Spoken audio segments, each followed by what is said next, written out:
Right, well, top of the morning to you. We are delighted to be joined today by Mark Innes. He is the founder and managing director of Tartan Timber and Tartan Talks. Can't believe I've remembered all that in one go. Welcome in, Mark. Thanks for coming. Yeah, welcome, Mark. Thank you for having me. Right, so in classic Risking It All tradition, Mark, we like to ask you to take us back to where it all started for young Mark. So as we say in Scotland, where are you fae? Tell us a bit about your upbringing, brothers, sisters. Just share as much as you're willing to share, mate. So we've only got 2 hours to talk about that. We'll manage.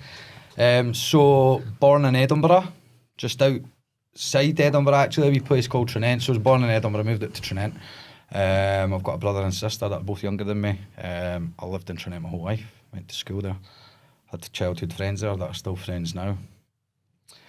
And what were you like in school? Were you a torag or were you an academic? Going by the last 3 weeks since we've been working with each other, what do you think I was like? I could make some assumptions. I think you were a me. I think you were maybe a torag in school. But I was always. I done well in school. I enjoyed school. I enjoyed the friendships, the banter, the mischief, the social side. Of it.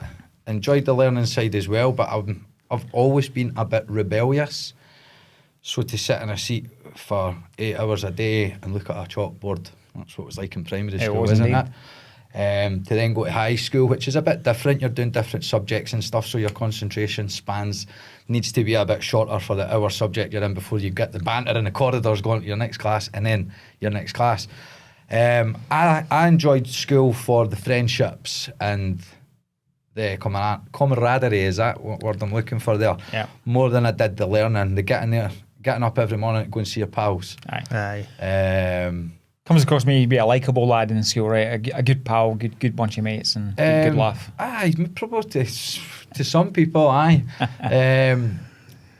It was good. I always enjoyed school for the fun part of things, so that's what we'll say. So as at me at school, probably no the best pupil. My mum always told me, my school reports card always said that Mark's excelling in this, and there was always a however, or there was always a but, so I needed drawn back in. I always had that bit of kept on a short leash kind of personality. So that's probably the best answer for you guys as to what I was like at school. And what did your parents or guardians do for work when you were younger? My mum was a carer. My dad was in the Navy. He left when I was young, but he worked for BT his whole life, worked his way up structure and stuff like that. So right. They were always working, they were always there. And you said your brother, is that a brother and a sister? I've got a younger brother and a sister. There's 8 years different between my sister and I, and 11 between my wee brother and I. Oh God, aye. That's quite the so distance. So a big gap, yeah. Aye, I was a kind of only child until 8-year-old.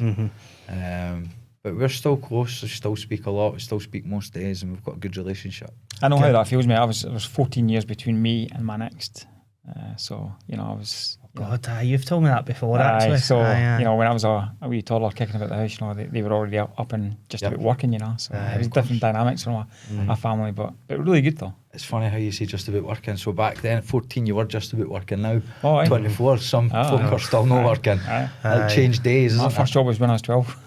Aye. And I've always worked like that as well. Mum always made me work, so I had a paper round.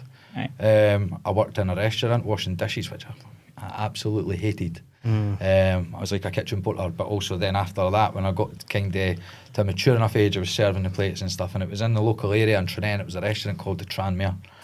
And I absolutely used to hate it when people came in that I knew. I was really embarrassed. But I always got my paycheck. I remember it. Charles Stamper, that was the guy that owned it, and I always remember his big fancy signature. And I always remember looking forward to how much I was getting. And I always wanted to make at least £140 a fortnight. And I was under 16. That was a lot of money back there. As soon as I got my money, I was straight into the town. Straight into like the G-Star shop or whatever it was, XL. And I was buying a pair of diesel jeans or replay jeans or G-Star jeans, and I always loved it because I always earned my own money, and I think that stuck with me my whole life. I've enjoyed having £1 in my pocket. And now in this day and age it's all cards, but I always like to have money in my pocket. Whether it's a £5 or £50 or whatever it is, it's just good. I've always had that installed in me since a young age. So I got sacked for. I've been sacked for most jobs that I've actually had. Funnily enough. I remember, so the Tranmere job, we'll go back to that one. So I got sacked because my shift was on a Friday after school. And what do you do when you're 14, 15-year-old after school? Everybody meets at the football pitch and plays hot ass or finals, and you're all playing with each other with your kids' pals. But I had a shift at this restaurant that I hated. So I phoned in and told them I had a migraine, I wouldn't make it. And this was before mobile phones, obviously. So I was meant to be starting at 1, so straight after school, straight to work, but I phoned in, I wasn't making it. I was at the Astro playing football. Well, the boss has phoned my house to see how I was feeling, if they were really busy, if I'd be able to make it in that night. So my mum's picked up the house phone. Whoever's on the side of the phones went, "Hi, can I speak to Mark, please?" "Oh, sorry, he's at the AstroTurf playing football with his pals." "Who is it?" And they're like, "Well, that's fine." So then I was told not to go back. So, I was sacked. Okay. So that was the first job I was sacked for. I didn't even got sacked for being a paper boy. I didn't think you can get sacked for that job. Learn anything from that? Just bring your mum in on the last. And you said the village or town that you were brought up in, was it Trinent? It was Trinent. Trinent. What is that like? It's a small, I don't know if it's a mining village, but it's near Port Seaton and Preston Pans. It's near the coast. It's definitely not a fishing village, but I would say it's a mining village. Right. Or town. It's a town. Like farming as well, like agriculture. It's farming as well, actually. There you go. It's mining and farming. So that kind of area, East Lothian. But to grow up there, it was great. Had great friends. I can remember great summer holidays, always close to the beach, always close to the harbour. So if we weren't at the beach, playing in the sand, or long days when the weather was good, we were at the harbour jumping in off the pier, or we were picking tatties at the tatty fields and selling them round the doors. Used to go back, me and my friends used to go back to my mum's, and we'd have like fucking suitcases full of tatties that we'd nicked at the Tarmer's field, and my mum would have the scales out and all the bags ready for us to weigh them out, and then we'd go round the door. So it was always kind of focused on making money, I suppose, the more I think about my childhood. I never actually thought about it that much. You strike me as an outdoorsy type guy, even to this day. Would that be fair to say? That's very fair to say. Yes. All right, well, that all makes sense then. Okay, mate, well, I'm guessing you didn't hang about in school. When you had an opportunity to go, you went rather than staying on? No, believe it or not, actually, there's a funny story to this. There's a funny story to every let's go then, let's go. So basically, I stayed on to 5th year at school. I got good exam results, good standard grades, so it was good. My parents always made, they encouraged me to make the right decisions, encouraged me to stick in homework and stuff, which I thought was holy shite. They always encouraged me to stick in, and I got good grades, so I stayed on to 5th year. I was studying your maths, your English, graphic design. I wanted to be an architect, I think, back then. So I stayed on. I was halfway through 5th year, and we were out at the Labour Club in Trinent on a Saturday night, and I wasn't enjoying it. And I was speaking to one of my best friends, actually, and he had a wheelie bin cleaning company. And he's like, "Danny is off for the next couple of weeks." He says, "Do you want to come and fill in for him?" So on the Monday morning, this was on a Saturday night in the Labour Club, and we were underage drinking, right? So on the Monday morning, my mum's trying to wake me up for school. I'm like, "Oh, I forgot to tell you I've left." Oh, no. She's like, "You've left?" I'm like, "I've left. I've got a job. I started the day. John's picking me up at 9 o'clock. What are you doing?" Like, I'm like, "Cleaning wheelie bins." She's like, "What?" And I thought this was great because I've been at school now, I've got opportunity to work. It doesn't really matter what you're doing, and the money was great. I was getting 40 quid a shift, 60 quid for the longer days, which was great money. Like, just coming straight out of school, cash in your pocket, and I'm like, I'm doing it. I'm like, I've left school. That's me left school. So that was me left school. So I went to working with my pal, and my mum, it was my friend's business, which he done really well with, and he's kind of grew arms and legs to that now. It's no wheelie bin cleaning, it's a commercial cleaning company, and that he's got now. So he's really grew that. But for me, working for him straight out of school, like, my mum knew there was never really a future there for me, or there might have had been, but never really one. Like, for me, she's never seen me do that. So she kind of always encouraged me to get an apprenticeship or get a job. And the next job I went for there, I worked there for about 6 months, I think, doing the wheelie bin straight for leaving school, and then I got an apprenticeship as a machine engraver. So that was kind of like engineering on CNC machines and learning that kind of the trade, and I just was never into it. What company was that? It was a company called Alexander Pollock in Haddington. They are part of another group called Lemac, They make stair lifts, so they're a massive company. They're one of the leading engineering companies in the world for stair lift motors. So they do that, but this was a kind of sister company. So I was sitting in there like in these CNC machine engraving and learning that part of it, but it was boring. It was one that you turned in at 8 in the morning, you punched your stamp, that was your card in. Yep. The bell went at like 10:30, you had 10 minutes for a tea break. The bell went when it was finished. It was kind of draining. Like it just sounds like prison. It was prison. Aye. Like you touched on earlier, I'm very outdoorsy. Probably not as much outdoorsy back then as I am now. But it was draining, and I could see the guys, with no disrespect to them, like 40 years ahead of where I was then, that had joined as a filler when they had left school, but they were there and they were trapped. And I'm like, this is not for me. I think I'd done it for about a year whilst trying to get an apprenticeship as a joiner. Then I went into the joinery. Something I had always been quite passionate about at school was CDT, craft design technology, and I loved that. Got on well with the teachers. Kind of excelled in the subject, the using your hands, making stuff crafty. It was really good. I enjoyed that, and I wanted to be a joiner, so I finally got an apprenticeship, and that was great. That went really well. Got on really well. The employer was great. The work was great. It was on our doorstep. It was in Trinent at the new builds. Actually built a house that we bought in 2007, family home.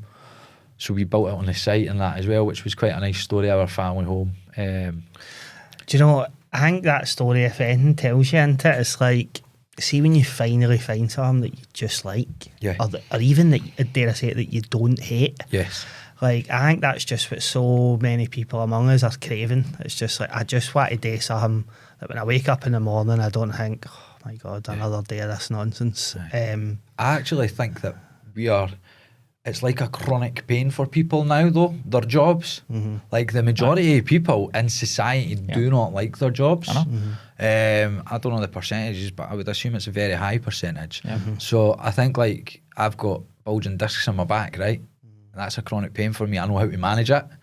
I know when they flare up what to do with it, but they'll never get better. I think a lot of people treat their jobs like that. Like, I absolutely hate this. But you know what? I like the people. I'm looking forward to going in and we'll get our tea in the morning, we'll have a chat and we'll speak to people about the work they actually dislike. Which is very sad, actually. Well, here's a question on that, right? This could get quite deep here. Let's see where this goes between the three of us, right? I've got loads of pals that are in that situation where they, in inverted commas, feel trapped. Like, they hate it, but it's just like they're in the hamster wheel, right? And I don't know, like, I start to lose patience quite quickly because I just think that the solution to that is so easy, like, in my opinion, right? It might not be for others, but I just think another job, easy. S1 jobs, the solution's whatever. easy. The solution's easy. The work that they need to put in to get the solution is hard. So that was my deep question. It's like, why do people no do it if it's causing chronic mental pain for them? Like, why do they just stay in? It's like maybe taking like a medicine. It's like there's security there in it, because a lot of my friends, you know, I'm much older than you guys, right? But a lot of my friends are doing well in jobs, but I can tell they didn't love their jobs, but they are financially trapped. Right, with the package, the good earnings, the nice holidays, the big house, all that kind of stuff, right? But are they properly happy? No. But they, you know, for them to then make a massive change and put the effort in to change it, it's just too much for them. It's too much a mindset type thing, and it's too much a challenge. Yes, it could be done, but it probably won't be, and they'll just ride it out, you know, until it comes to that retirement. I think it's because it's unknown. Yeah. It's a comfort zone for one. And it's unknown. So most people not in business think that to start up a business you need to have the 5-year plan or the 10-year plan, and you need to have financial backing, and you need to know the answers, you need to know the roadmap, you need to know every decision, you need to have all the staff at once, you need to have the buildings and the bells and whistles, the whole, like what you would imagine as a business packaged up in front of you. You need to know what that looks like. And the reality is, I think, anyway, speaking from my experience, none of us have an actual clue what it's meant to look like. That's the brutal honesty. For me, I don't know where I'm going with this and how big I've got an idea.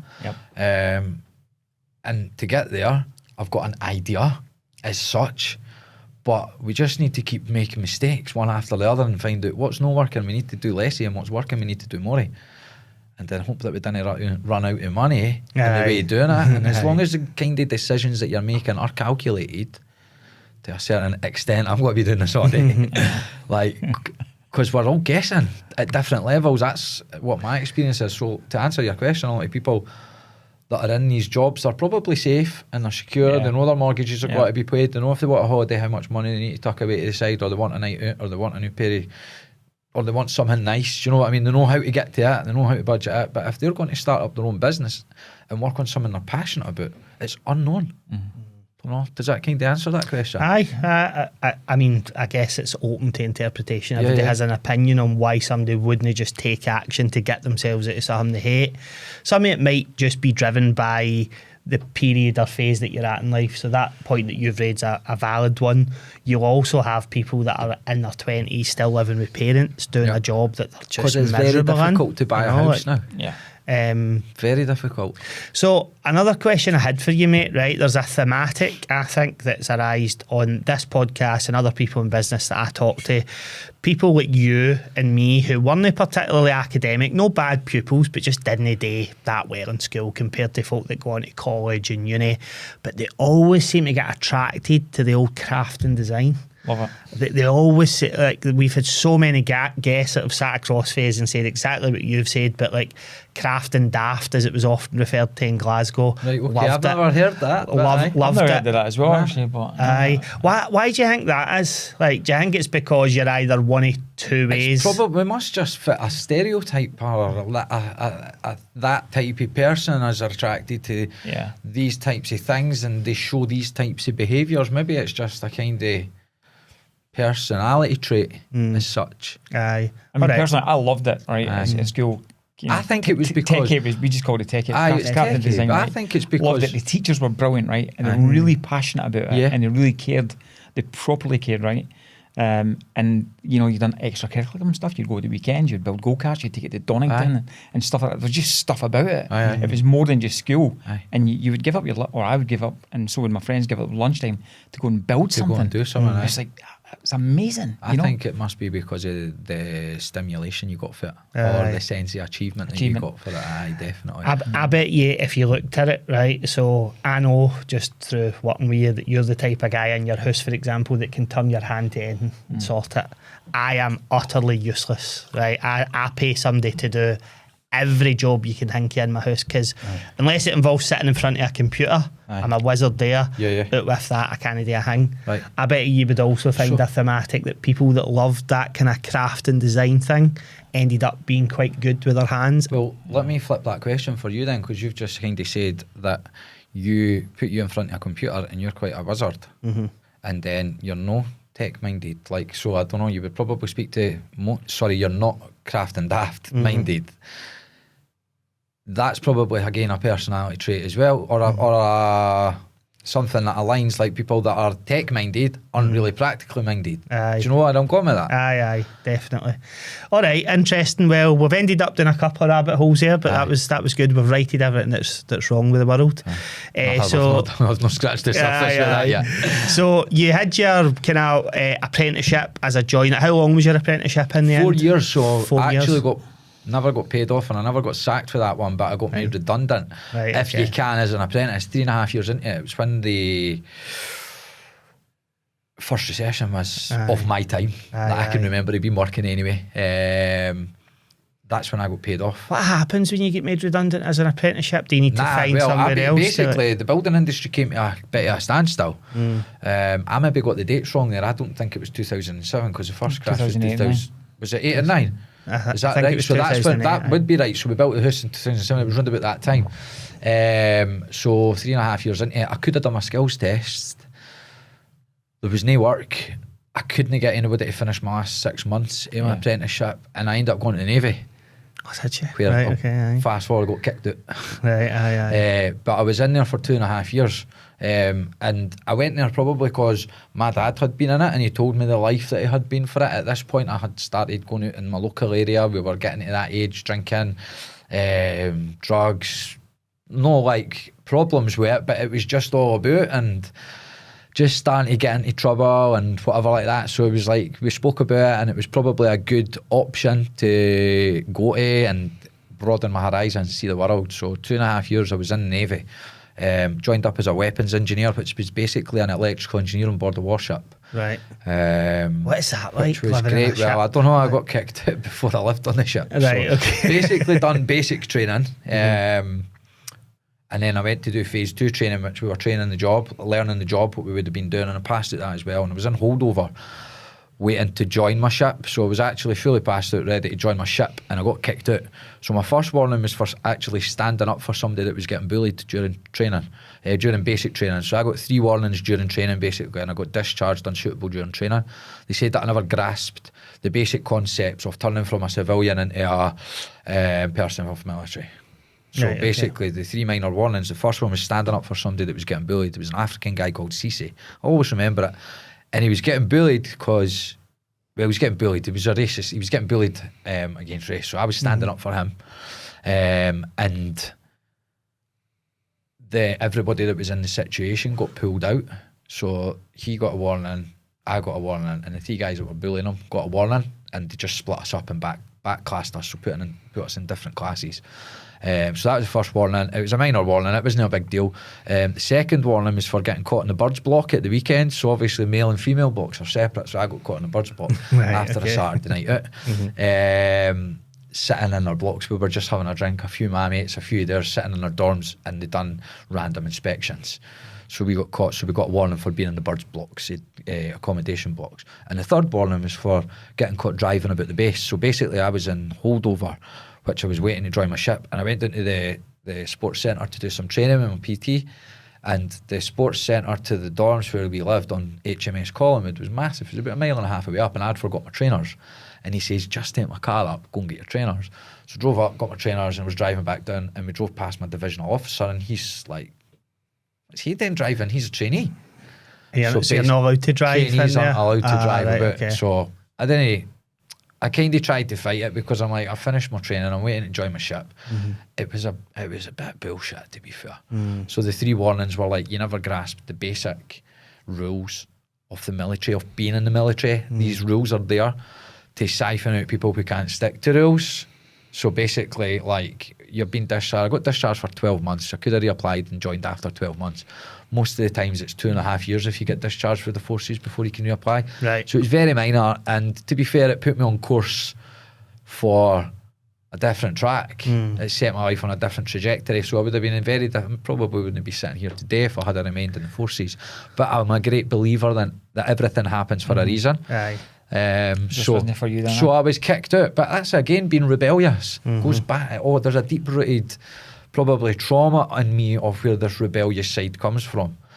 And where was that one? Was it Rosyth, or were you down south? Nah, I was down south. So I'd done my basic training at HMS Raleigh in Plymouth, right, and then I joined HMS Collingwood in Portsmouth. First proper time away from home properly then. Away from your mates, it was your family structure. Yeah, absolutely, it was, and I was fine with that. I'm quite independent. My mum and that brought me up well, doing like to be independent. I had jobs for a young age. They always made me, which I hated, like the things like iron your own stuff. I was going out at the weekend, I'd iron a shirt to go out wherever we were going, and like making my own bed up for a young age, like changing the beds and stuff. She always had these basic chores in for me. I absolutely hated. But I think looking back now, they install good behaviours in you, good habits in you, and kind of that work ethic never leaves. Do you know, I don't even know if you know this, maybe we have spoken about it in the podcast before as well, but I also tried to join the military when I was 18, and was medically discharged, and my world shattered at the time. But now, like, when that happened, I didn't know my wife, I wasn't mates with the people that I was mates with now.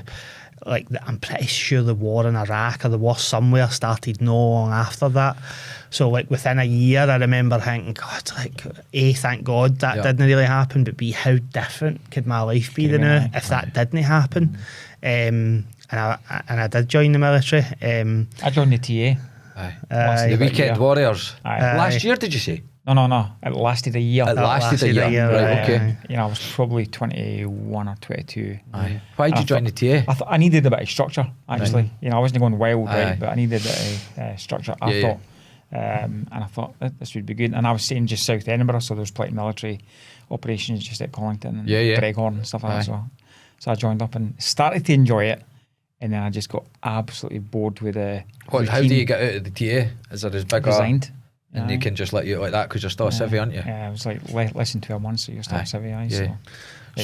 So basically, going to touch on your medical discharge, I told everybody I was medically discharged because I was really embarrassed at the time. Right.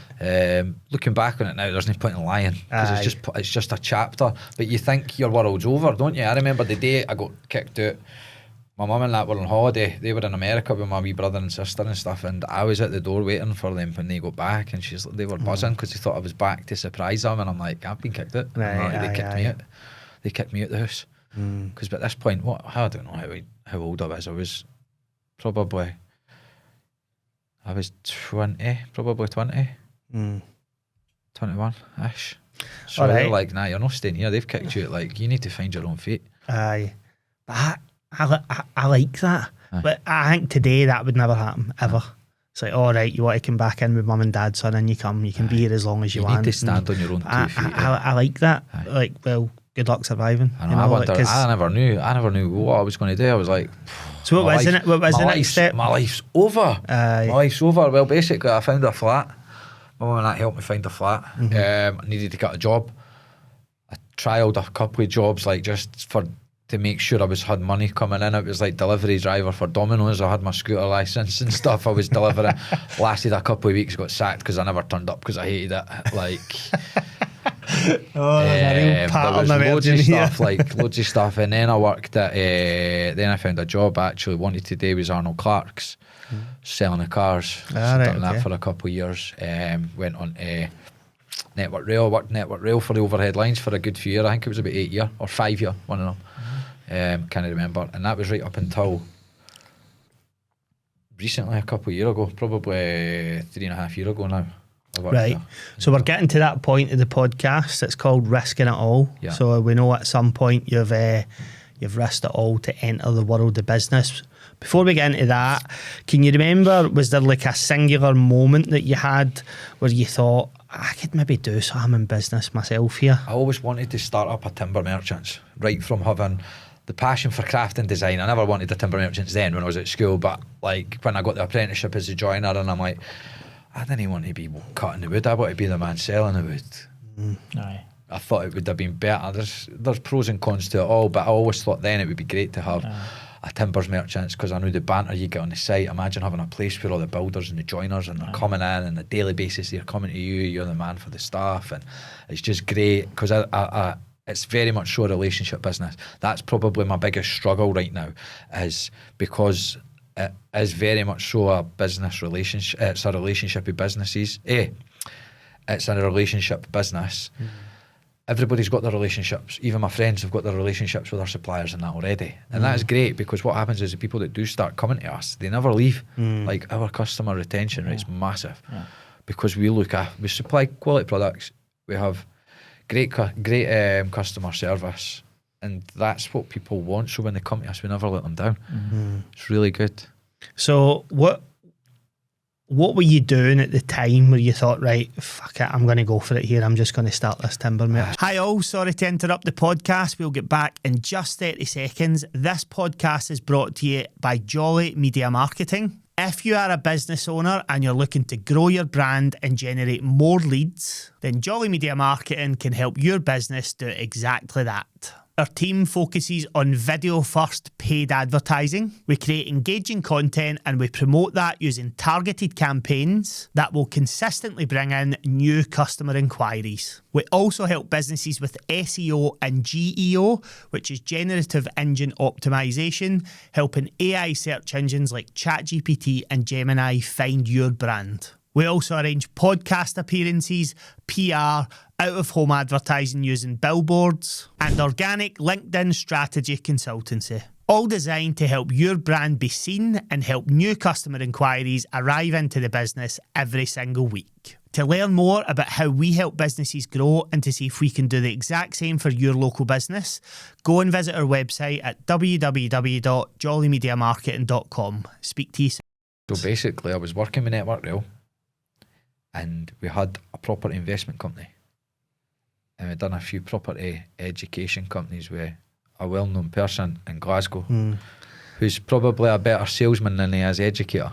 Does it rhyme with Schmall McSmadden? Something like by that. any chance? Aye. Right, okay. I'm not going to say anything because you'll All just end up in a lawsuit. Honestly, the guy's relentless. And to be fair, I've had some news recently about his successes anyway that made me laugh. So, so we done a few courses with him. It was over a long, but we were probably spent over 30 grand with him over a few years, more than that, because his one-to-one mentorship was 36 grand.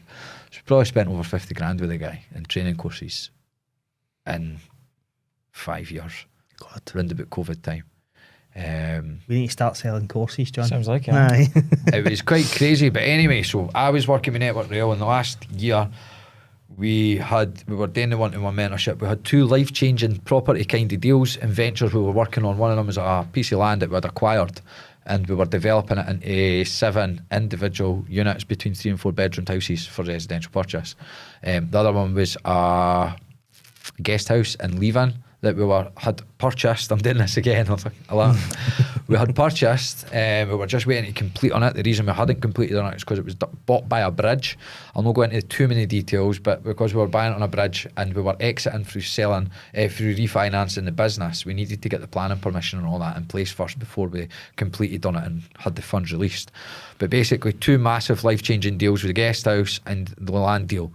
And we worked on them for 8 months, and the arse fell at the 2 of them on the same day, the 4th of October 2023.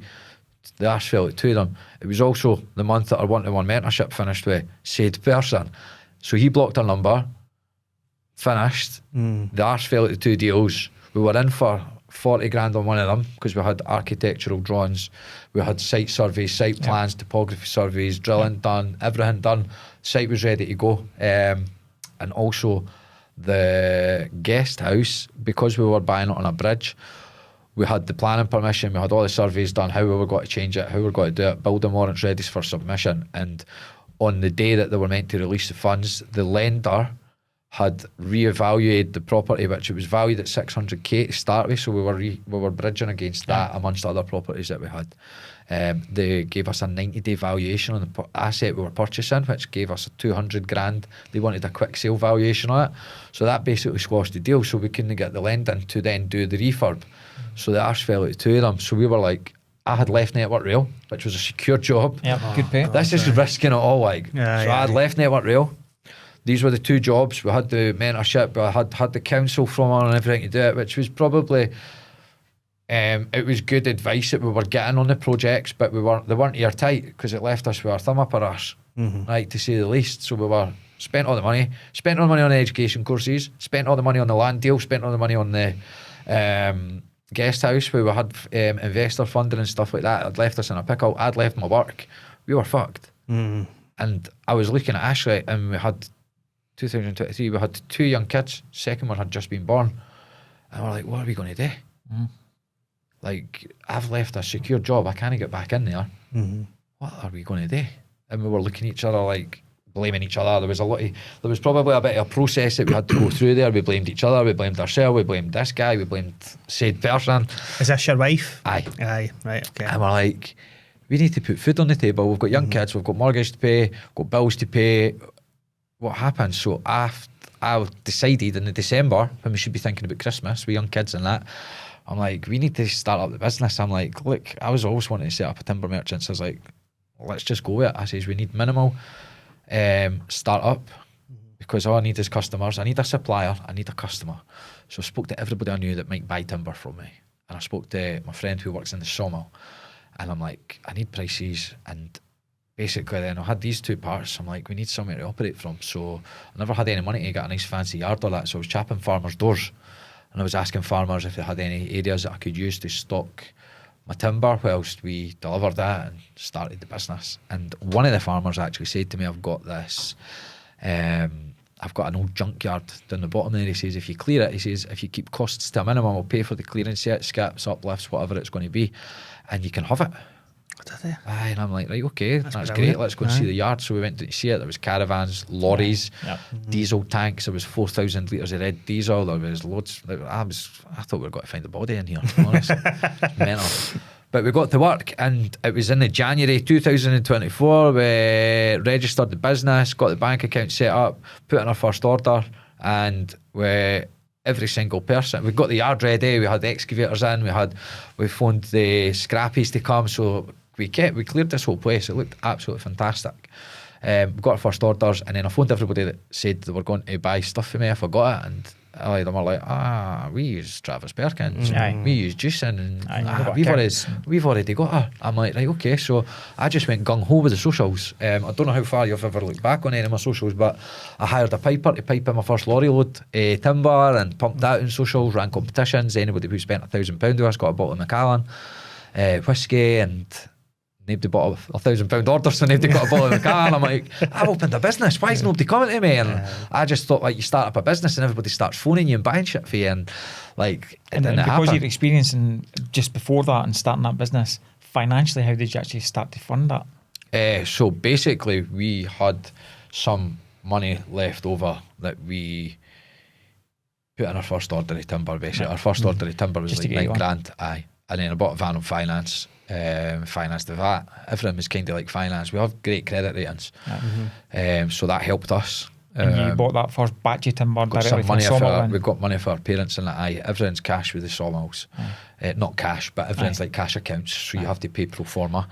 So they don't do payment terms. They do now, but that's because I've spent about 400 grand with them. But even my credit account with them now is still small in comparison to what we've spent. But it's fine because it's probably the size we need it to be for our company anymore. We might buy extra stock and be left with it sitting, put extra pressure on us to pay the bills.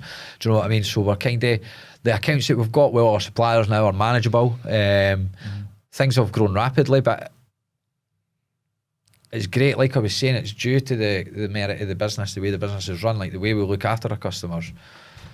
So I started. Importantly, what you said there was you relied on socials, right? Because what you've just said there as well was, you know, traditionally people would go to TP and stuff like that because, you know, that was a trading relationship. They probably had accounts and stuff like that. But you used the power of socials to kickstart your business and find your first customers. Massively. Community pages, giveaways, doing stuff for charities. We were just constantly doing stuff like that would be as least cost effective to us, but have maximum effect. Like we actually, because we weren't busy doing deliveries all day, every day and stuff like that, we have we sell fencing. We were selling fencing. So fencing's like 6 inch wide, 4.8 metres long. I worked out how we could build birdhouses with fencing slats, and we could get 2 birdhouses at each fencing slat. Chop it down to the right sizes. So we had a cutting list and that. So we then ran a competition, or we ran a giveaway. I done a nice video. I was like, listen, we're going to give, to encourage young kids being crafty and creative from a young age, we're going to give away birdhouses, cut to size birdhouses. They just need to ready to assemble to nurseries and old folks homes in the area. Can you tag an old folks home or a nursery that people might think would like one? And the post went wild, like everybody's tagging. So we ended up making like 100 of these bird boxes. So we supplied them in like sandwich bags, and it was the bits of timber numbered and the amount of screws and everything was pre-drilled for them and that. And we went round and we gave them to all the nurseries in the area, and we gave them to all the pensioners' homes, because old folks still like to, maybe a joiners in it, or anybody might be in an old folks' home, and they're not getting that stimulation now. So that was really good for us. We got our name out there. It was good publicity. But I know how volatile social media is. So that post might have had visibility for 3 or 4 days whilst we'd done it, and then everybody forgets the next week. So we're constantly doing giveaways like that. But there's an important lesson there, right, that's very prevalent in our world in particular, right? So when you talk to people about marketing and using social media to market your business, right, what you should be doing is getting out and about and doing something ideally physical, recording that and then posting that on social media. But what a lot of people do is they try and do the post from behind the desk when they've not actually done anything, and it's like, oh, I'll just do a wee static image of something here and I'll ping that out to social media and people will love it. People won't love it. Like, there's nothing unique about that. Anybody can, especially now, AI can do that in 8 seconds flat. I hate that, by the way. I hate that. So it's like, you need to the first couple of years in particular, it's like sleeves rolled up, get out, make a nuisance of yourself, make a name for yourself, get known for things. I'm referred to as an industry disruptor.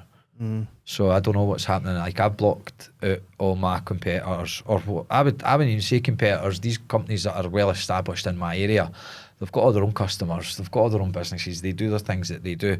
And I blocked them from me seeing them.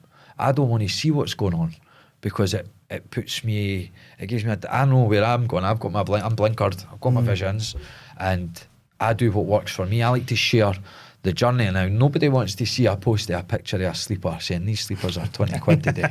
We've got 48 left. Give me a shout if you need one. Like, not one person wants to see that. So I very quickly learned from the start that people want to see the journey. They want to see who's involved. They want to know what they're doing. They want to feel the passion that goes into the business. So I just like share that constantly. Like, this is who we are, this is what we do. And my objective for social media is not for people to buy from me there and then from posts, because nobody wants to be sold to.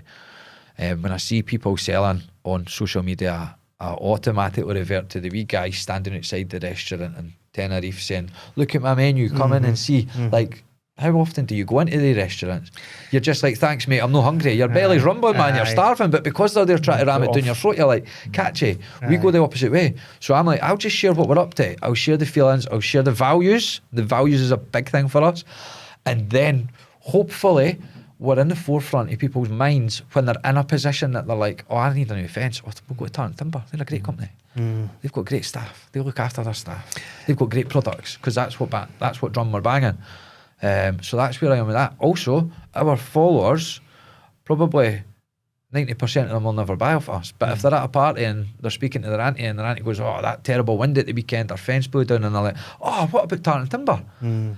So they'll refer us. So that 800 followers that we've got, which is hee-haw, could be 8,000 by the time one of them recommends us to 10 people in their life. Do you know what I mean? And excuse my ignorance, right?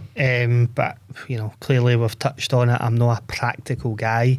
The model of what you do, is it as simple, I guess, as you buy it for the sawmill at one price, you sell it to your customers at another price that includes a margin for you and your so business? A wholesaler, like, we sell timber, building material, we sell everything now, turf, artificial grass, composite materials, cladding, everything. We sell absolutely everything now, bulk materials, like type 1 hardcore and all that.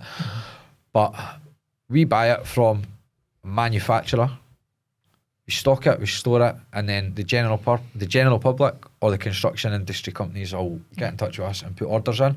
So it's like basically a wholesaler buying in, like Tesco's buying for all these different manufacturers. Yeah. And we know this because in the solar industry, which is where most of our clients sit, there's a similar setup where it goes manufacturer into a wholesaler, but they're known as distributors in the UK. And the similar challenge lies where when the tradie gets the relationship with the distributor, trying to break that, even if there's something better in offer, is really hard, because it's like, look, I've been dealing with them for 5 years. Exactly. I'm comfortable with them. I deal with Johnny. Johnny always answers my call. He looks after me. What else were you doing, especially in that first year, to try and get out after tradies and break down that relationship that they have with an existing distributor or wholesaler to give you a try? So this is where Tartan Talks came. This is where Tartan Talks was born. So basically, I'll give you a laugh. You know what? Timber's not a light material. Building materials tend not to be like lightweight. Basically, the first year, I never had a forklift. So anything that got delivered to us, and I was on my own mainly, apart from the first few months I had a friend helping me, then the rest of the time I was on my jack. So orders coming in, I was handballing off. Orders I was picking up for the sawmill, they were getting forklift on at sawmill, I was getting back to my yard. Pallets of sleepers, there's 52 sleepers in a pallet. So they were on my van, they need to be out for my van to my yard, so I was handballing them all off. Posts, 110 fencing posts per pallet, I was arriving, so it was taking me a lot of time. I'll give you a laugh, I bought 6 pallets of Blue Circle postcrete once. And there's 70 bags per pallet, and they're 20 kilograms each. And I could only get 2 pallets on at a time to my van, so I was driving to supplier, picking up 2 pallets, taking them back to my yard, handballing 140 of the bags off at 20 kg each. So I actually ended up in hospital with my back. I touched on that earlier, I've got bulging discs in my back. And it's probably from all that damage and lifting and there's no probably about it. I know, so how would I get back to the yard, opened the van doors and went, I'm going back to network now. Actually, it was I thought I was going to say because you're picking all the tatties. it's probably got something to do with that as well. But that's where people didn't see that part of it. When that was me building this business for the ground up. We've got forklifts in that now. We're only 2.5 years old. We've came a very, very long way in such a short space. But I was lying in hospital and I'm like, I need to speak to more tradespeople. So I'm like, I've been going to networking events and in my opinion they were all pants. I couldn't speak to the right people. They were fake. People were asking awkward questions like, oh, how many people do you have working for you? How many staff you got? And they're asking questions so that they can make a judgment on how much respect that they're going to give you that. And it was just for their own ego that they were wanting to say, I've only got 3 staff. And I'm like, oh, I've got 5. Do you know how much to turn over? I've done 500,000. Oh, I've done 3 million. Most people ask questions at these events that I was going to anyway and that I found to massage their own ego or it's because it's awkward and they don't know how to network. Like they just don't know what they should be asking. They think these are the typical questions and I'm like, fuck this. I'm going to put on my own event. So I put on my own event, I ran ads for it. It was aimed at trades only. I was like, we're putting an event for tradesmen, come along. We put on food, we put on stovies and we put on nachos and we put on pints. And we had 75 people turn up at the first event. I had a guy come in and speak called Jay Fairgrieve from IDH. We never knew what we were doing. It was the first time we'd done a live podcast. I was asking him some questions.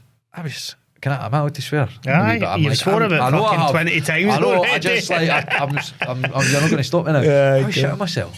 Sitting in front of 75 people, thinking we have to deliver, these people have to have a great time. Like, these are potential customers that I'm going to bring on to Tartan Timber. So basically started the networking event to siphon or let more people know that this is what I do. But I very quickly realised that there was a gap in the market because most people that come to our events, they're like, I'm like, how's this compared to other events? They're like, I've never been to another event, mate. I'm like, how you hear the event? I don't know, it just looks good. I'm like, so we started an event and we've created something for people that don't typically tend to network. And it's as much for me as it is for everyone else. Like, you're in a group chat, you aren't in the Edinburgh one, but I've used a lot of the people that are in there. Like, it is as much for me as it is for everyone else. So there's no ulterior motive. Like, and I listen to people's feedback and I implement it. So I'm hoping that everything should just constantly level up. Every event should get better and better. But what happened is, the first event, people were messaging me. They were accountants, financial advisors, valeters, removal companies, hospitality, absolutely everything. Look, this looks great. It says it's for trades. Can we come along? We can help. We actually work with. I'm like, I'd be stupid to say no because everybody needs everybody at some point in our life. Why do I want to make it a room full of trades? And we can only talk about trades, which initially that's what I thought. But I was like, right, that's cool. Let's go for it. So we had 73 people at the first event. Listen, stovies, lager and nachos. I mean, perfect, isn't it? Aye, exactly. It was good. And do you know what? The feedback we got for that was, didn't put on food because we're standing meeting people for the first night. Nobody's want to be awkward with a bowl of nachos. Finger food and making a mess of that. So cut the food. So we cut the food, doubled up on the pints.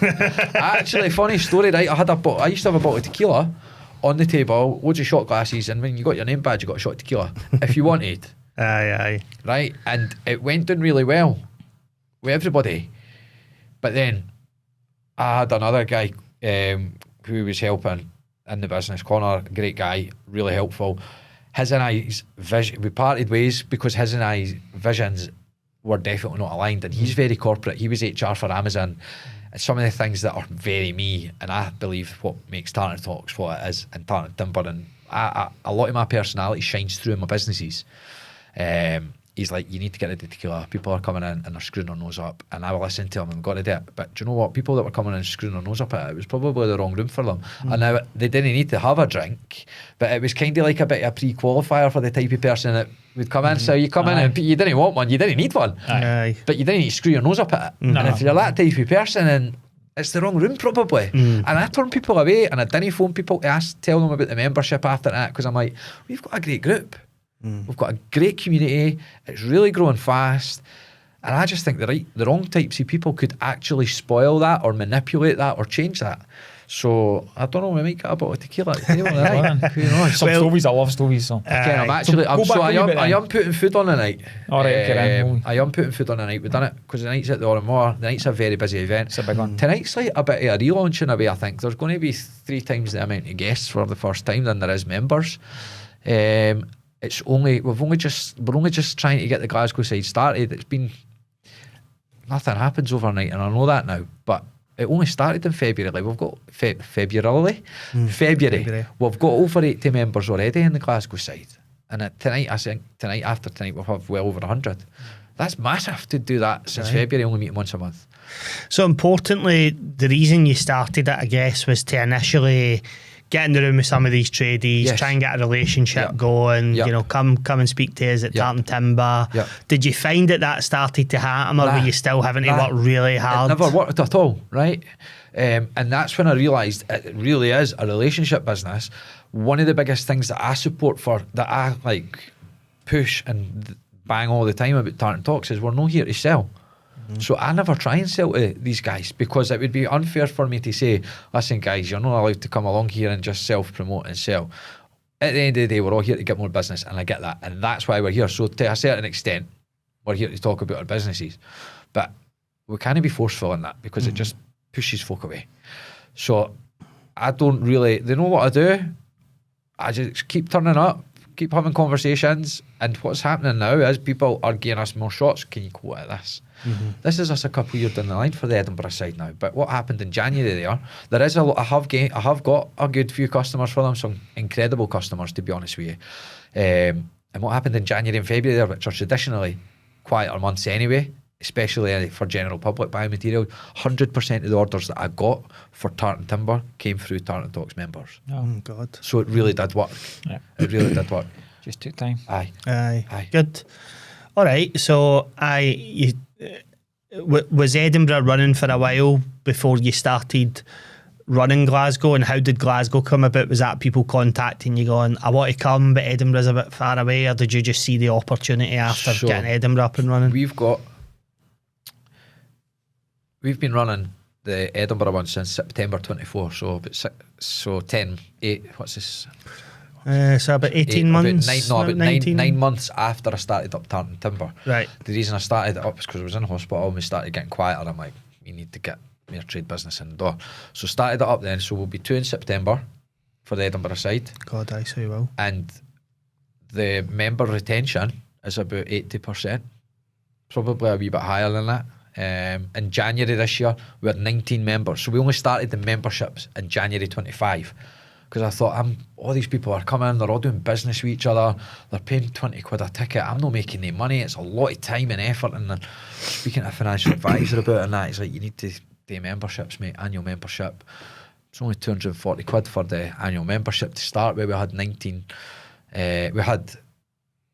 members in the first month of doing that, January 25. So in January 26, just there, we had 19 members up for renewal. The membership had more than doubled, because the amount of work that goes in it now, we've got the app, it's another full-time business.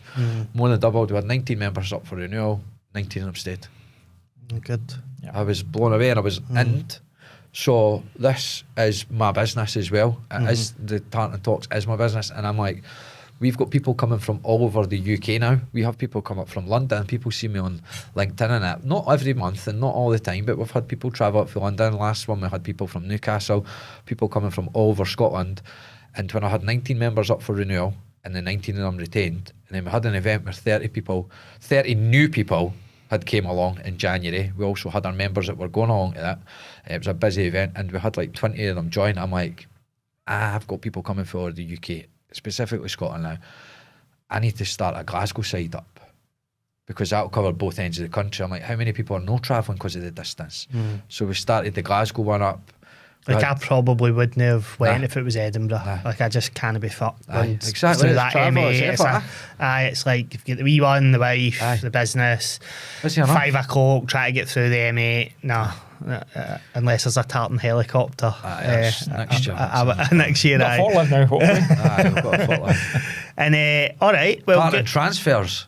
Tartan transfers, aye. Oh. And is your vision for it do you see a Tartan Dundee, Tartan Aberdeen? That's actually on the cards, and I've had. So what happens now is venues actually are reaching out to me. Oh, they're right. Okay. What would you think about having one up here? That's good. What would you think about having one up here and that? And in an ideal world, we could start one tomorrow. But the reality is, I really do care about the members, and I really do care about the quality of the nights. So I would rather that we get them. I get Glasgow to where it needs to be first. And then, because Edinburgh, you saw what Edinburgh is. Edinburgh, I just turn up now at the Edinburgh one, and it's kind of self-sufficient. I struggled to get a seat. It was busy. We can change the layout of the hall. Actually, we have the seats going the other way and stuff to accommodate more people. But that was a busy event you were at. It's the Edinburgh side's established now. The group chat's very active. The relationships are established. The members are retaining. We need to keep it. I know that with the numbers that we've got 145 members in the Edinburgh side, but no matter if we had 145 or 100 or 80, which we've traditionally had in previous months, it's the same amount of people that turn up every month, and it's the different people, so it's not the same, but it's between 30 and 40 of the members, no matter how many members we've got, will turn up. So see your success on retainers, right? Retainers is really hard in any business, right?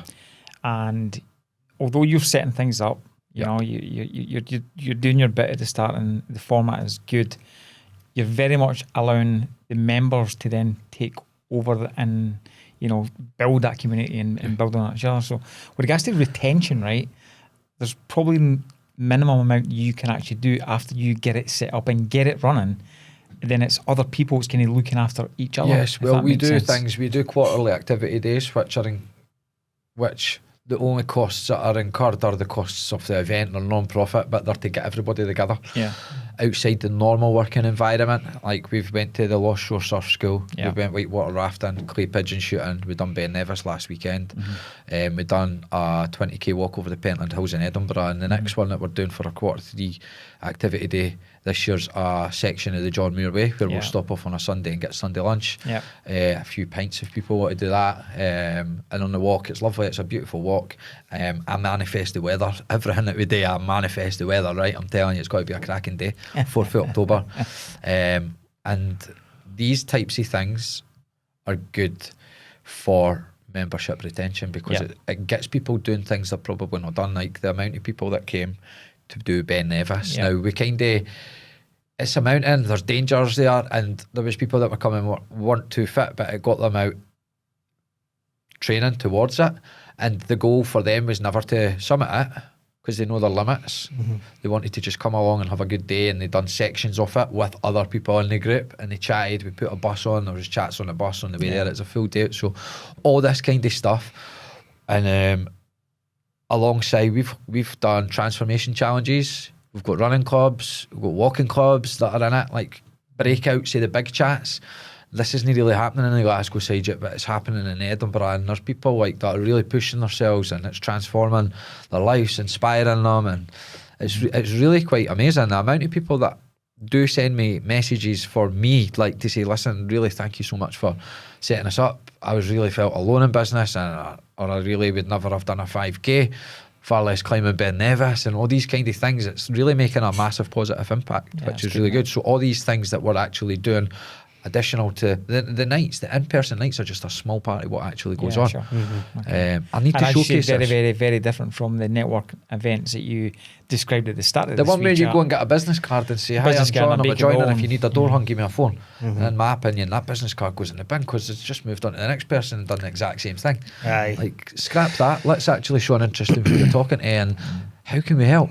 I was talking about this in the car on the way in the day. I was doing a bit of recording with Guy, and we were talking about networking, and I was explaining we were going to Tartan Talks tonight, and I'm just saying that I think I realised years ago now actually that when you go to networking and you're just ramming business cards down people's throats, A, it's not actually that enjoyable, my opinion. No, it's not. And B, you don't actually get business for it because to your point, people are just like tosser in the bin, right? See if you go with the intention of having fun, helping people and getting a bit of help yourself, you will win new business. 100%. I think your record stands at 18 months. We were at that was a trade show rather than a networking event, but he phoned us 18 months after we met him. We just had a chat with him. And he was like, I found your business card in the bottom of my bag. Really? We needed a bit of help with marketing, and he's a long-standing customer now. Yeah. But for me, when they're out of hours especially, that's family time, right? We've all got, me and you've got young kids, your kids are a bit older, but it's family time regardless, right? Yeah. If you're yanking me out of that, like, you better have something to offer, right? Because it's like, it's family time. Of course it is. Or I want to just chill and relax or do a wee bit of work on the business. I guess what I'm trying to say is, if I'm not enjoying it, you're not getting me. You might get me in the room once. And that is fair. That's so fair.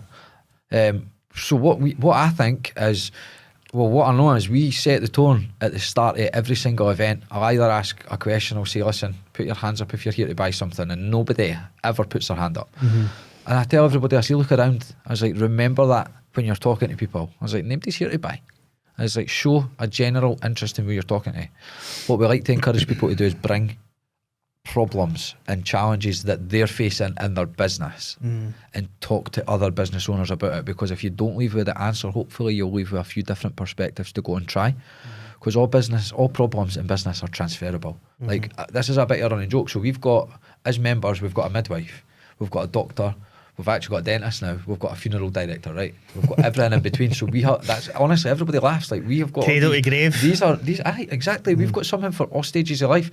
We've got all trades, financial advisors, insurance. We've got absolutely everything in this group, in this community that we've built. And so when people say to me, oh, is there another joiner in it? I'm like, there's loads of other ones in it. I says, but look, I says, people didn't come to our events to get more work. We're all busy. It's all generally a great group of people that come along. I mean, the work comes when the relationships are built. People come to our events to actually speak to other business owners to find out what's working. Most importantly, what's not working. Because if you can find out these market trends and you can talk to others about, we've got all different sized businesses in our group as well. We've got startups. We've got apprentices for the council. There's an apprentice joiner that comes on because he wants to learn about business for when his time served, which I think is absolutely remarkable. God, that's genius. He's actually, like isn't it? coming That's along clever. to learn what's going on, to learn how business owners behave, and he's really shy as well. And I'm like, he phoned and asked me about it, and I'm like, look, I'm on the door. I was like, come along, just chill. You didn't need to speak to anybody. Because he's like, what do I say to people? And I'm like, tell them that you're an apprentice for the council and you're here to learn about business. I mean, it's bloody endearing. That's impressive. I mean, when you're, honestly, I mean, see what if I was doing that when I was your age, instead of getting sacked for every Tom, Dick and Harry. It's like, fuck knows where I'd be nowadays. Aye. Well, I mean, we've experienced it because we're attending the events, and for me, when I was at Edinburgh last week, it was quite endearing actually, because somebody stood up, you know, as oh wow, that was amazing. Big guy got up, and you know, he's got a specialist kind of carpentry business, carpentry making nice furniture, like bespoke stuff and that. Aye. And without going into details, he had a couple of, you know, I need to help with it. I'm struggling with this wee bit. And all of a sudden, you've got probably 6 of the audience members saying, just standing up and or just talking, say, actually, you know, we've had that experience and we did this, or could you do that?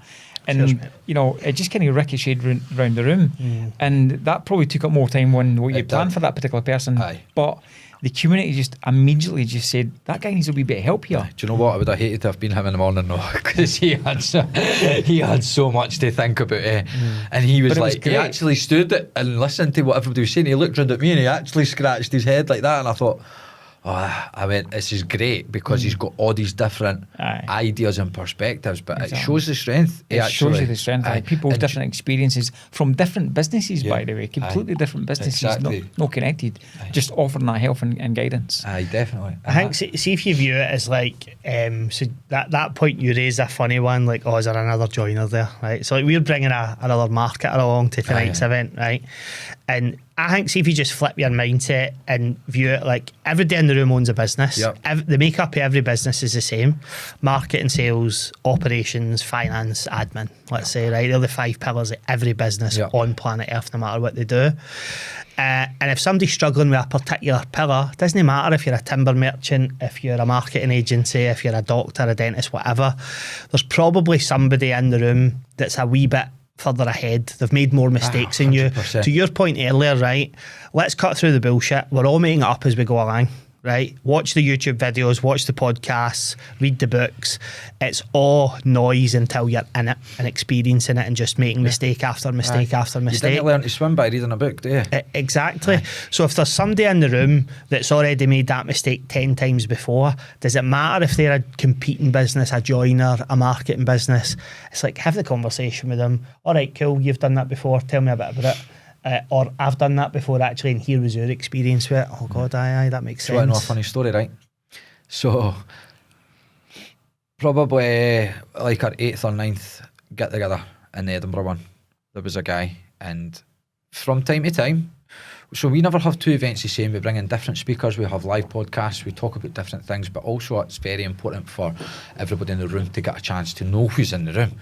So probably every 3 or 4 events, what we'll do is I'll do a wee intro, thanks for coming, I'll set the tone for the night, and then we'll just go around the room. Everybody gets, if they want, to introduce themselves and say what they're there for. And that lets everybody in the room know who's there, because our busy events, sometimes you can find yourself talking to somebody that really doesn't interest you, and it's fine. And it's hard to be, you don't want to be disrespectful and say, listen, pal, you're boring me, in the nicest possible way. I'm not meaning you're boring me, but you know what I mean. Aye. We're not aligning right now. I could use my time better to talk to somebody else. That's fair to say that, and I've had feedback for that. So what we do is we listen, we get everybody to do a wee intro if they want to, if they don't need to, if they don't want to, and what we'll do is we'll talk. I've totally lost my chain of thought. No, that's okay. I think we were just saying what that. What were you saying? Sorry. Aye. So I was saying that, like, doesn't matter what kind of business, 5 pillars are the same. Everybody's making up as they go along. So we were doing that night where everybody was doing the introduction, and there was a young guy, and he's got a power washing company, and he stood up and he says, I'm not going to say his name, but where from, do power washing. And then at the back of the room, when I got back there was about 60 folk there that night, so I'm doused up, got a power cleaning company and that, and he went like that, he nudged his mate like that, mate. Right, I says, so he stand up, he's like that. I mean, I saw what he's just done there. He went, what? I was like, he said he's got a power cleaning company, you've got a power cleaning company, you went like that. I was like, cut that attitude out, we're no here to fucking act like that. I says, go and speak to that guy, right? Yous are in totally different areas, he's West Lothian, you're Edinburgh. I'm like, talk about what's working, what's no. Imagine your generator breaks one day, you need to get a generator or something, like, or imagine you've got too much work, or a job comes in you can't do, like past work. They've actually started working together, so they started speaking that night, and I'm like, just flip it, like work together. Let's see what's working, what's not working. Share your ideas, and we're not asking you to go into business with each other, but that might happen. But let's just see what's going on. It's easier to go. There's too many people trying to get. It's hard enough basically nowadays, so why not just help each other? So they guys are still working with each other, and that kind of sets the tone for everybody by setting that example as well. So it's really good. I quite like, I've given you this feedback directly, and I think I actually spoke about it when, recording one of your ads, but I quite like the rigour you've got around what can and can't happen in the community, because I'm in a few others and it's just a free-for-all. It's just a sell-fest. And I end up just muting it in my phone. See the WhatsApp group, mute it, archive it out the way. I can't be fucked with it. It's just the same old. And I know a lot of people will have done that with others as well. That's why I'm quite like that. Like, stick with it. Well, the first time we spoke, you phoned me, right? Because I posted something, or you'd invited us to post on a Wednesday or a Tuesday at that time, a Friday, and I either posted it out of the time limit, or I was talking shit or something, right? But it just wasn't right, and you seen it, you can deleted it, and then you phone me to say this is why I've deleted it. Because we had never met at that point, because I had only met you at the event and you had joined, and I just wanted to. I didn't want. Like, it's definitely not a dictatorship. Like, that is definitely not what it's like. But sometimes people could see it like that by me deleting somebody's message. Do you know what I mean? The reason I do so the reason I am like that is it's a very busy group chat. There's a lot of people in it, should we say? A lot of people in it. Now, if everybody got to just self-promote and sell through the whole time, everybody would mute and archive the chat. Nobody would look at it, would lose its value. So the strict rules are in there, and there's no selling, no self-promotion, amongst other rules. Apart from on a Wednesday night where we do Sell Your Granny, and that's from 7 p.m. onwards, where you're allowed to self-promote, you're allowed to sell products, you're allowed to pitch. There's no rules. But anything out, so that means if you're not looking to buy or you didn't want to check it, you just know all the messages that are going in at that point in time are people self-promoting and selling, so you didn't need to check it. And then on a Friday we do Friday Wins, where we celebrate what's going well for you, goals that you've hit. Anything out with that time, I want everybody to be checking their phone if a message comes in, because it's usually somebody looking for help, support, advice, or a recommendation. So that's the reason that. And there's been a lot of that, by the way, the last few weeks. What's that? A lot of chats with regards to people needing something, exactly. or help. Or does anybody know somebody that can do this? Yeah. Does anybody know you were looking for a supplier for some specialist? That's right. Some tulip wood. Tulip wood. And we sorted the guy out. He was in Glasgow. That was mad. So the guy needed it for the hospital he's working on in Glasgow. It's for fire stops on the door. And it's not a particularly difficult timber to get, but that comes with a lead time because it's not off the shelf product. We managed. He wanted it for the next again day. He got in touch with me at 2 p.m. Wanted it the next again morning. We actually sourced it in Dunkeld. So my driver went from North Berwick and he slowed down up to Dunkeld to pick it up, round to the General Hospital in Glasgow to deliver it. Obviously that came with a delivery cost, which I tried to keep minimal, but it took my driver 6 hours. I'm paying him an hourly rate plus the van, the fuel in the van, plus the timber. It's not a cheap timber, so it came with a cost, obviously the delivery, but we managed to turn that around in under 24 hours. But if you're wanting couldn't believe it. If you want it next day, people know that comes with a cost, right? Even with Amazon. It comes with a cost. Doesn't really work in the building industry though, mate, because people want it yesterday for free. It's ridiculous. Would I be right in saying, I don't want to put words in your mouth here, right, but just reading between the lines, would it be fair to say that you started Timber Talks, Tartan Talks, to operate as a bit of a lead magnet to get people into your BAU business, and that almost by mistake has become this mammoth new business that you're having to manage on your own and find your feet with it? Is that fair enough to say? That's fair. It was meant to be a side hustle to get me to attract more business to Tartan Timber, and it's very quickly became the main income source, tenfold. Does your wife work for the business? No, just tried that. Right, aye. She'll not be listening to this anyway. That didn't fucking work. Aye. That did not work, and we're not going to be trying that again. Ashley's great, and she's an amazing person, and we've got 3 young kids under 6-year-old, right? And I go back to my work at 6 o'clock on a Sunday night, and I didn't finish till 11 o'clock in the morning on a Friday. So I'm away before the kids are up, and I didn't go back until they're in bed. That sounds like a long time, but when I finish on a Friday afternoon, like I'm with them all Friday, I'm with them all Saturday, and I'm with them all Sunday till I go back at 6 o'clock when they're ready to go to their bed. So if you look at it that way, it's 4 days on, 3 days off. I just think they've got me. The kids have got me, and I do still respond to my phone, but it's on D&D and it's at a time that suits me. Aye. No reactive to it. I give the kids get my time, the full amount of time I'm there, and I can't go home during the week at dinner time like that, because right now I'm in the very much early stages of business, establishing the businesses. I didn't want to be around the kids when they're asking me questions and I'm on the phone, and I need to be on the phone at the times. Orders are coming in for the next day. I'm getting replies about Tartan Talks, and it's a very, very busy time for me. So in order to keep everything moving, I've found it won't work forever, but for now it needs to be like that, and I'm fine with that, because the time that I get at the weekends are special. And I've just recently started an office manager, and I took a few days off last week. I took Lachlan, who's my oldest, who loves the golf. I took him to the Scottish Open. Oh, nice. And then the next again day I took Braden, my 4-year-old, down to Wimbledon. So we flew down to Wimbledon, and then I went back to work on the Friday morning just for a few hours, just to tidy up the week and see what was what. And then I finished early, and so like, although I'm working hard, but the kids are getting me, and when they've got me, like. And what's the percentage ratio of your time on Tartan Timber versus Tartan Talks? Now that I've taken my office manager for Tartan Timber, and I'm allowing myself to spend more time on Tartan Talks. Tartan Talks is the only time that it takes for me now, because we've got the ball running with it, is getting new people to come along. Yep. So I'll go back to a few months ago. I'm spending, so basically when I finish Tartan Timber, I go and spend the whole night. I message 100 people a day. That's my goal, 100 people a day, and I message them the same message that you love. Aye. Hi, mate. are you coming to our next event? And what that does is it pre-qualifies the type of person that messages me back. It pre-qualifies the type of person that comes along to our events. So to the 100 that I message, 20 to 30 I'll message back. And between 5, maybe 5 of them will buy a ticket. So it's a lot of legwork. So a couple of months ago we went and tried to automate this. And it removed the person. It removed me. It doesn't work. Aye. It doesn't work to a certain extent. However, working with the right company, running ads, which we've recently just started running ads on the 10th of July. You've obviously been very prepared to have the figures with you, won't you? Of course. We've had a very successful start to the campaign. It came out as bumps because I'm very much hard work. Sure you'll agree.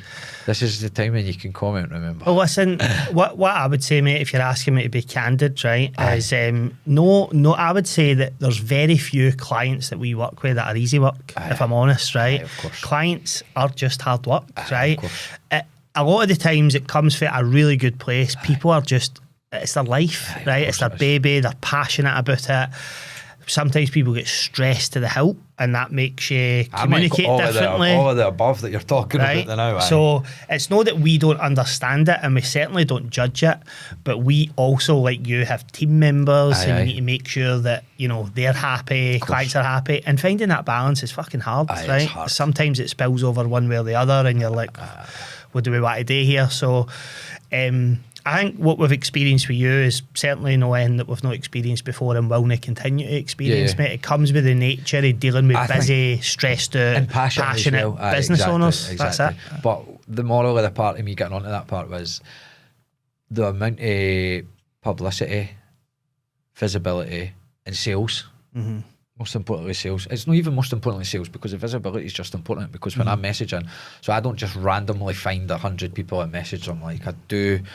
It's kind of tactical, so through LinkedIn. But where I found I've got the best response now is because of the ads that we're running. It's growing our following on Instagram, so I'm messaging new followers, and the honestly, I've never had as many. Oh yeah, I've been thinking about coming along. People just need a nudge. Sometimes they're not ready to buy, so I'll send that message out. Hi mate, are you coming along? So we've had a great start to the campaign, and in my understanding, it's only the beginning. It is. It's only going to get better for you, and hopefully, what I'm hoping with this is we can take it to still attracting the same numbers that we need to be attracting, but removing my initial message out of there, removing me messaging 100 people a night. Aye. Because that's borderline creepy.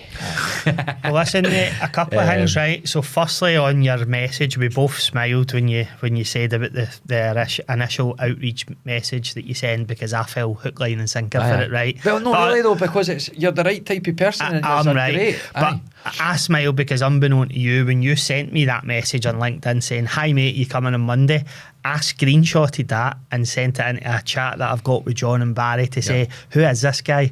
Yous have obviously met him somewhere. I don't have a clue who he is. He's just messaged me expecting me to be somewhere on Monday. Have any of you signed me up to some? And then you have to pay for it as well. Aye. And then they were just like, I don't think I know him. And I was like, all right, I'll go back to him. And you were just like, all right, sorry, I thought you knew we hold an event, blah, blah, blah. And I was like, aye, looks good, why not? I'll come along. But the other reason I smiled, mate, is because the journey that you're going on, we have went on. So we got our agency off the ground because I also messaged 100 people a day, every day in my life for almost a year. And how we stepped ourselves out of that. Obviously, brand recognition comes with time, right? It does, right? But ads are really, that becomes your outreach, right? That's getting pushed to tens of thousands and hundreds of thousands of people across the Central Belt, or East to West Coast in your case. Now, outreach will always still help with that, because if you're messaging them and they've seen it, it's just like it couldn't be any hotter. But you'll find in time that what will erode is the business's reliance on you being that guy that needs to fucking sit and mundanely send out the 100 messages to go, you coming on Monday? But and Glasgow's just started. Glasgow has just started with me being for the East Coast as well. We've had a great response, and do you know what? I'll be going today. I go to David Lloyd's, West End, or one of them, and I speak away to people in the saunas, and the very first event that we had in February, we had 3 people come that night for just speaking up in the sauna. And Aye. David Lloyd Shawfair, like every member, and you usually would come through and you didn't recognise the Edinburgh crowd anyway, but like everybody in there's like Tartan Talks members. It's great, and it's just through the word being spread to the right people, the visibility, and being in the right places, I suppose, as well. And so, in summary, like how many years you been in business now? Is it 2 and a bit? So started January 2024 for Tartan Timber. Tartan Talks was shortly after that. We had the property businesses before that as well. And what surprised you most in terms of like the thing that's most challenging? the thing that's most challenging and the biggest realisation that I've had is that I thought you start up a business and everybody pours, there's queues at the door, and that takes absolutely years. So that was me being a bit naive. And I know how much hard work has to go into it for it to be busy. So that's probably what surprised me the most. Like, we're on a very fast trajectory upwards, but it's coming with the hours, the long hours, the sleepless nights, the missed payments, the payments, whatever's coming with it, like the just general rigmarole of business. But that's what surprised me most. I remember the first year we'd done the Christmas trees. I'll buy 400 Christmas trees. I'll sell 400, no bother. I know 400 people. I bought them and I'm like, we sold 170 and I think we lost about 12 grand. Like, or we had. And that wasn't our cost, but that retail, the trees that we had left were worth 12 grand to us. And I'm like, fuck it. Aye. And then we done it next again year when we're only left with like 30 trees and like this year. So I think it's like what I've realised, and what I've realised most is that we're just sowing seeds for next year. I'm never going to be happy. I'm sowing seeds for next year, and I'll always be sowing seeds for next year, taking the wins when they come now. But I'm just like, I've got the vision for the future. Aye. And what I've found is that every season, as I call it, that you do, it does just get a wee bit easier because like the example I always think of, right, is in our first proper year, we got to December, right? Everything's going well, business is going well, but still really living month to month, right? You can't really have a bad month at that point or you're potentially in trouble. We got to December, the 10th, say 11th, 12th, phone starts ringing, clients calling, just pause my ads, that's us shutting up for 2 weeks. Aye. I'll speak to you mid-January. One client, next client, you're like, fuck, we can't bill people because we're not managing anything for them. Quickly, and do you know what I think is important to do in the quiet periods? Double down. Aye. So like instead of pausing ads, let's fucking chuck more ad spend into that. That's what we did. I don't. That's what we did. Aye, so the first year it just caught us by surprise, naive to it, like, every business just shuts down. We just need to swallow that. Had to swallow it. Then got to the January, February, and we're like, right, we can't let that happen again. We need a strategy around it. Yep. So October, November, December, we need to hammer it, get some cash stacked away. Then after that, we realised that, wait a minute, if everybody's doing that, what happens if our clients just left them on? They might come back to some aged inquiries, which often aren't the ideal.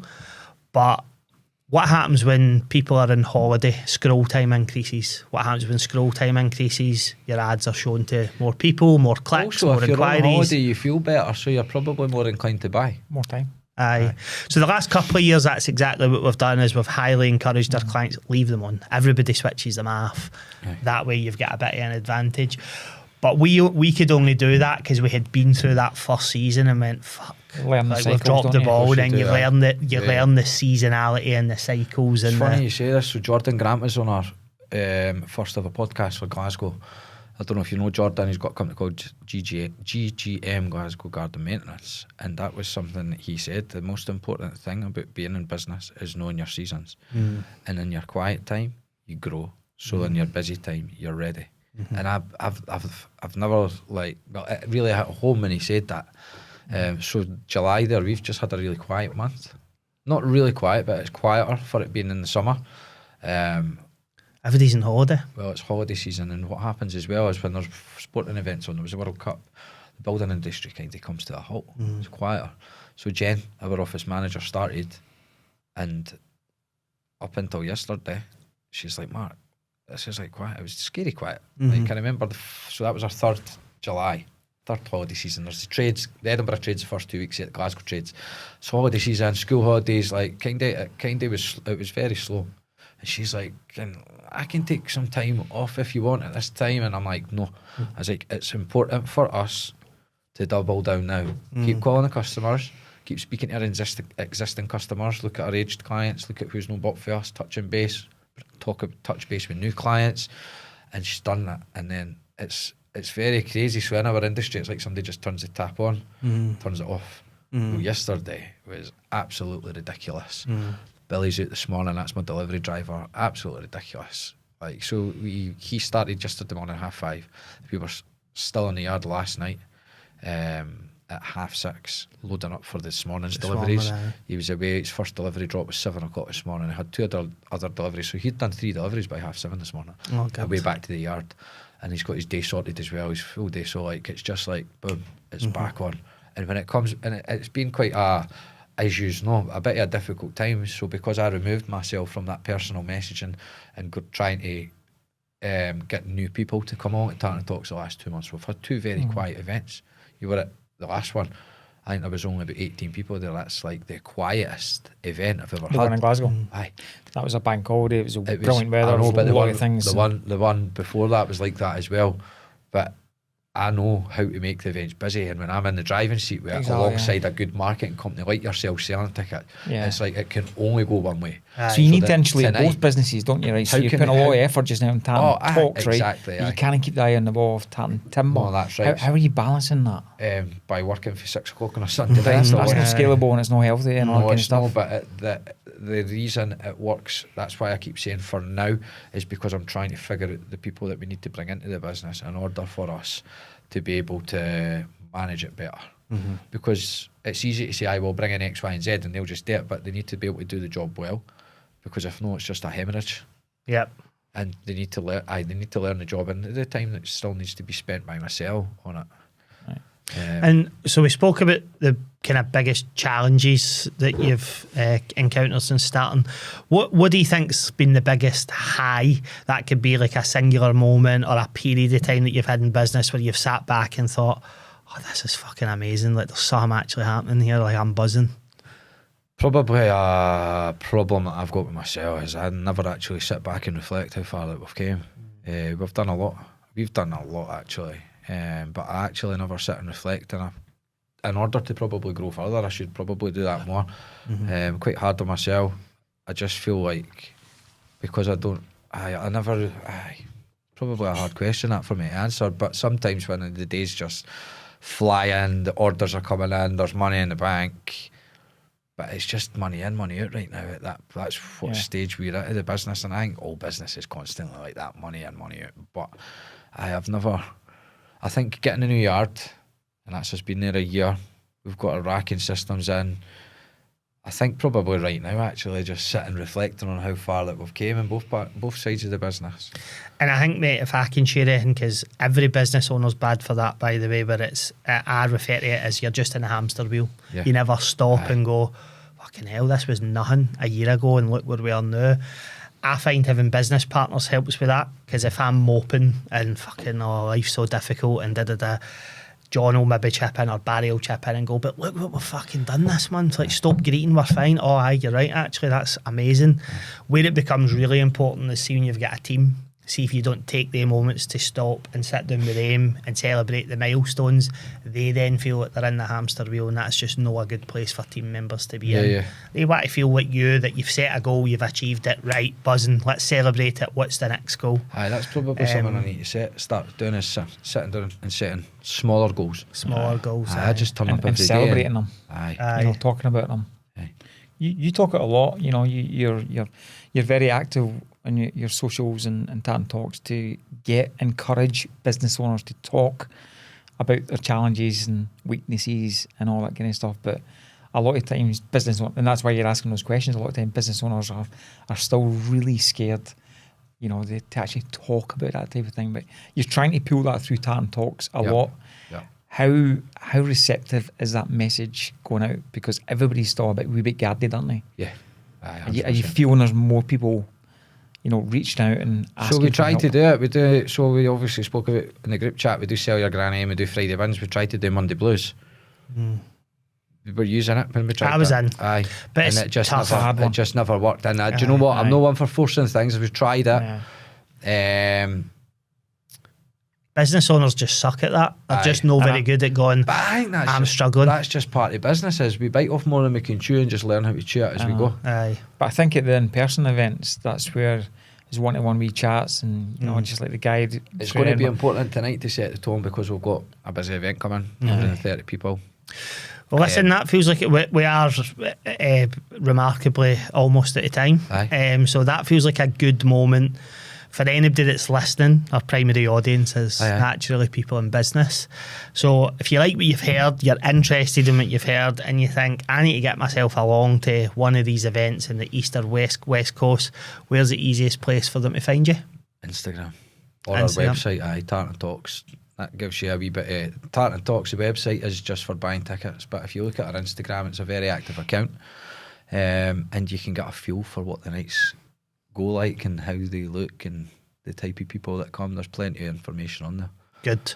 And as I said earlier, you know, it takes a lot for I think a lot of business owners, but definitely for me to forgo some family time to leave and go to something like that. I've been to a few now.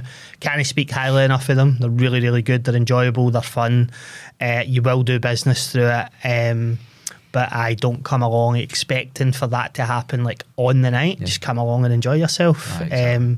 But I can't speak highly enough of the events. But listen, massive congratulations and well done for everything you've done across both businesses. I mean, you're still only a couple of years in, you know, like, and it probably feels like it's been a hell of a slog to get you to this point. But what you've achieved, whether that be by accident or not, especially in Tartan Talks, where you've not really set out to do it, but it's just happened, doesn't happen without you slogging your arse off every single day, mate. So well done. And you're helping you're helping other people as well and other businesses. We can see that in the chats. You know, people are picking up business by default, by design or whatever.